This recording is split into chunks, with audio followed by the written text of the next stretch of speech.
Hello guys, good morning, good morning. Sana namang mapagpalang araw ngayong araw ng Lunes. Kamusta naman ang lahat dyan?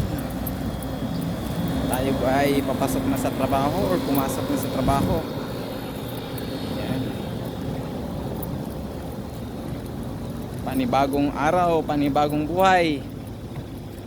Kaya samahan nyo ako sa lakbay ng panahon. Ayan.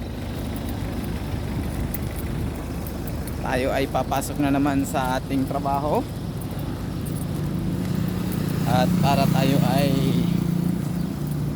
kumita ng pera. So ayan guys. Napakainit na po no. Alas 7:30 pa lang ng umaga. Ayan. Guys, nandito na naman tayo. Ayan. So guys, hanggang dito na lang muna yung video natin ano, kasi papasok na tayo guys. So sa muli, yan, magandang umaga sa lahat.